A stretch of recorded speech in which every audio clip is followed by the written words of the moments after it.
هغه نظام دی چې د نظام قانون د الله تعالی شریعت د الله تعالی کتاب دا نظام اسلامي نظام دی. ثم جعلناك على شريعة من الأمر فاتبعها ولا تتبع أهواء الذين لا يعلمون. چې الله پاک پیغمبر ته په کوم شریعت باندې امر کړی دی او د نور خلکو د خواهشات څخه منع کړی دی، دغه شریعت چې چا تطبیق کوي هغه نظام اسلامي دی. د چا چې قانون د الله تعالی کتاب او د نظام اسلامي نظام دی. قدرمنو ځوانانو، مثال یې درته وایم. په یو ملک کې چې د بشر په توسط باندې قانون جوړ شوی او په هغه قانون کې دا لیکل شوي که یو سړي غلا وکړه 2 کاله بندي کړي. الله پاک څه وایي؟ وسارق وسارقة فاقطعوا أيديهما جزاء بما کسبا نکانا من الله. الله پاک وایي لاس یې ورپرې د بشر قانون وایي نه 2 کاله بندي کړه. که یو چا زنا وکړه د بشر په قوانینو کې بدایي چې 1 کال بندي دي یا ما بس بیخي نه لري یا 10 کاله بندي. والله پاک څه وایي؟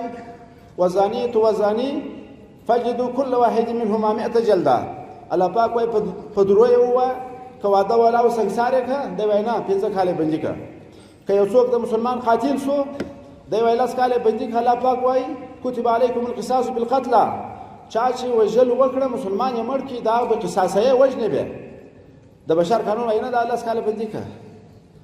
نو چې کله د بشر په لاس جوړ شوی قانون په کوم نظام کې حاکمي هلته به د الله پاک قانون در پښو لاندې او د الله تعالی کتاب خو د دې دپاره نه دی چې وظیفه یې کوه په لمانځه کې وایه تبرک دپاره یې مچوه فقط همدې هدف دپاره دی.